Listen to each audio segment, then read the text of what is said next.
అనంతపురం జిల్లా SP Shri Amit పద్దర్ IPS గారి ఉత్తర్వుల మేరకు ఈ దినము అట్టి ర్యాండమ్ తాడిపత్రి టౌన్ అన్ని ప్రదేశాలలో కూడా వాహనాల తనిఖీని కొంతమంది ఆఫీసర్స్ని ఇచ్చి తనిఖీ చేయడం జరిగింది.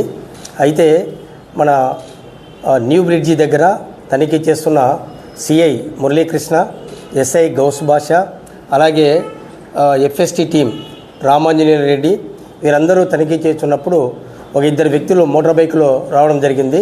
మోటార్ బైకుల వ్యక్తులను చెక్ చేస్తే వాళ్ళ బైకులలో ఏం లేవు, కానీ మొత్తం అతని బాడీకి అంటే బాడీ చుట్టూ డబ్బును వచ్చేసి ఒక క్లాత్తో కుట్టించి మొత్తం వేసుకోవడం జరిగింది.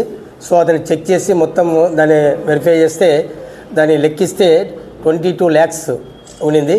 ఆ డబ్బులు ఎక్కడివి అని అడిగితే దానికి సరి అయిన డాక్యుమెంట్స్ ఇవ్వడం కానీ, లేకుంటే సరి అయిన ఏదైనా పత్రాలు కానీ ఏదైనా ప్రొడ్యూస్ చేయడం కానీ ఎలాంటివి చేయలేదు.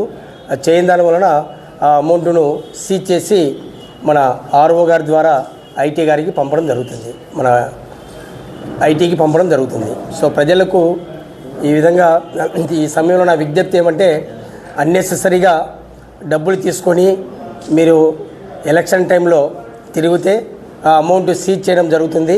దయచేసి ఎవరు కూడా మీరు కష్టపడి సంపాదించుకున్న డబ్బును ఈ విధంగా తిరిగి పోలీసు వారికి లేదా మన ఎఫ్ఎస్టీ వారికి కానీ కండపడితే తప్పనిసరిగా అటువంటి అమౌంట్ సీజ్ చేస్తారు.